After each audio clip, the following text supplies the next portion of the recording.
the Seven of Wands and the Ten of Wands.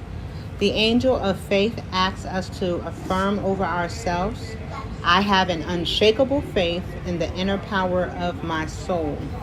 The Hermit card asks us to pause and reflect. It asks us to go within, and it asks us to quiet the mind and quiet ourselves from the outside voices, the opinions of others, the information that is being fed to us from others in the outside world. Is asking us to follow our own ideas and our own thoughts and our own paths so that we can determine what it is that we really need, what it is that is required of us at this time. He's out in the wilderness, by himself. And that is the best place to be, because that is how you can become connected with yourself, where you're able to hear clearly and where you're able to kind of process things and allow yourself to clear out everything that doesn't belong to you. So other people's thoughts and projections, other people's energies and perspectives, things that people may have said to you, done to you, it gives you an opportunity to cleanse that off of you, which is 9 is a number for ending. So it allows you to close out those chapters and allow them to serve the purpose that they have served in your life. And it's, from an introspective point of view, it's saying that you have to be present and aware enough in the here and the now to be able to look back to see what has been experienced, what has ended, so that you can move forward and take those principles with you into the future, and then use those same skills or those same situations to help you navigate the future. The Hermit is telling you, if you're in the process of trying to make a decision, trying to figure something out, or trying to figure out the direction in which you need to go at the time, he's telling you that right now is not the time to do that. He's saying that you need to stop, you need to sit still, and you need to go within so that you can identify clearly what it is that you need to do to move forward, and not to allow circumstances or situations to pressure you into making a decision that is more, emotionally led, versus you making a wise decision. He's all about wisdom.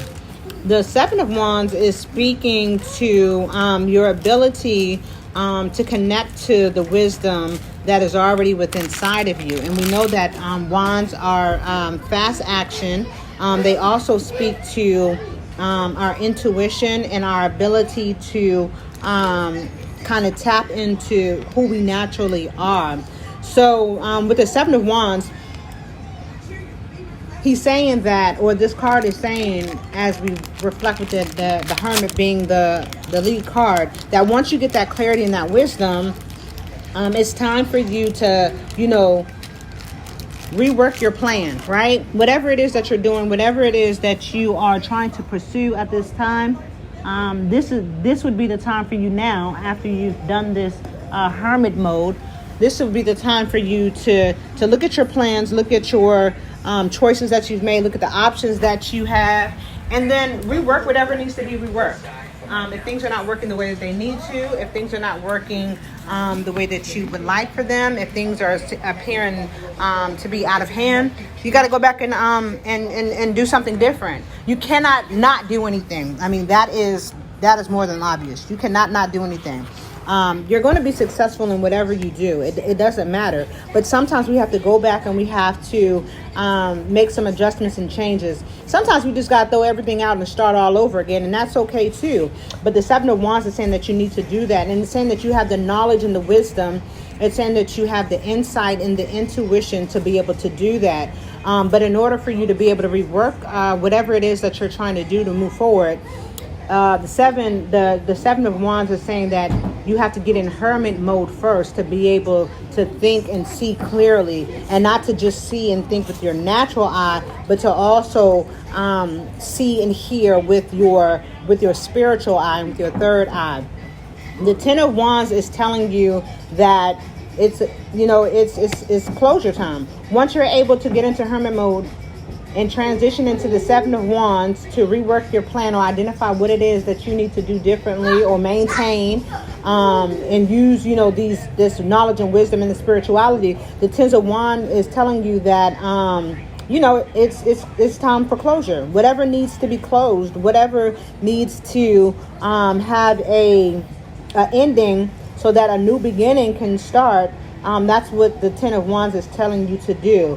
And in order for you to get the best benefit out of whatever area that you're going in, you have to have this closure. You have to have these endings. You have to allow these things to end. It's also speaking to creative endeavors as well. So it's saying that, whatever you do, it's going to be a new cycle for you and allowing you to tap into your creative ability. The Seven of Wands is also speaking to your natural development of your psychic and intuitional abilities and healing abilities as well. So using those creative skills is also going to help you with being able to, move into that creative side or that artistic side, or up the ladder in whatever direction it is that you're trying to move into.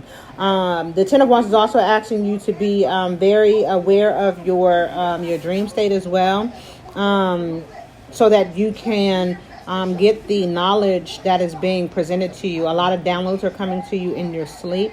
A lot of downloads are coming to you during your daydreaming. And if I call it like getting stuck, but if you're having periods of times during the day where it just feels like you're like at a standstill, like you can't move forward or you can't do anything, but you're just sitting, you're getting downloads, and that information is going to be very beneficial for you moving forward.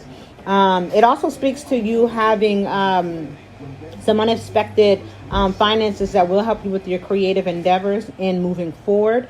But again, there are steps that you have to take. So you have to get